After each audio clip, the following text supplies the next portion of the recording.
ભરૂચ જિલ્લાના અંકલેશ્વર તાલુકાના પિલુદ્રા ગામ નજીકથી પસાર થતા દિલ્હી મુંબઈ એક્સપ્રેસ વે પર તંત્ર અને કોન્ટ્રાક્ટરની ઘોર બેદરકારીનો મોટો કિસ્સો સામે આવ્યો છે. સ્પીડ અને અત્યાધુનિક સુવિધા માટે જાણીતા આ એક્સપ્રેસ વે પર અચાનક હાથ ધરાયેલી હાઈ ટેન્શન લાઇનની કામગીરીના કારણે હજારો વાહન ચાલકો કલાકો સુધી ટ્રાફિક જામમાં ફસાયા હતા, જેના પગલે હાઈવે પર ભારે હોબાળો મચી ગયો હતો. મળતી માહિતી મુજબ એક્સપ્રેસ વે પર કામગીરી શરૂ કરતા પહેલા કોઈપણ પ્રકારની પૂર્વ જાણકારી, ટ્રાફિક ડાયવર્ઝન કે સુરક્ષાની યોગ્ય વ્યવસ્થા કરવામાં આવી નહોતી. કોન્ટ્રાક્ટર દ્વારા અચાનક જ એક્સપ્રેસ વે પર હાઈ ટેન્શન લાઇનના વાયરો મૂકીને કામગીરી શરૂ કરી દેવામાં આવી હતી. ગણતરીની મિનિટોમાં જ હાઈવે પર વાહનોની કિલોમીટર લાંબી કતારો લાગી ગઈ હતી.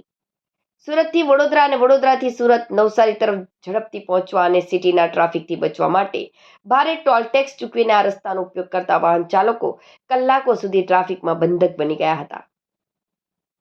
કલાકો સુધી ટ્રાફિકમાં અટવાઈ રહેવાને કારણે વાહન ચાલકોનો પિત્તો ગયો. રોષે ભરાયેલા મુસાફરો અને ડ્રાઈવરોએ સ્થળ પર જઈને કામ કરી રહેલા કોન્ટ્રાક્ટર અને તેના માણસોને આડે હાથ લીધા હતા. વાહન ચાલકો અને કોન્ટ્રાક્ટર વચ્ચે તીખી બોલાચાલી થતા વાતાવરણ ગરમાયું હતું.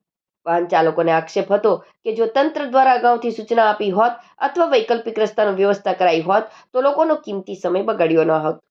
સ્થાનિકો અને મુસાફરોના જણાવ્યા અનુસાર ચોમાસાના વરસાદ બાદ એક્સપ્રેસ વે પર ઠેર ઠેર પડેલા ખાડાઓથી મુસાફરો પહેલેથી જ તોબા પુકારી ગયા છે. ખાડામાંથી હજુ મુક્તિ મળી નથી, ત્યારે તંત્રની આ પ્રકારના આયોજન વગરની કામગીરીએ લોકોને મુશ્કેલી ડબલ કરી દીધી છે.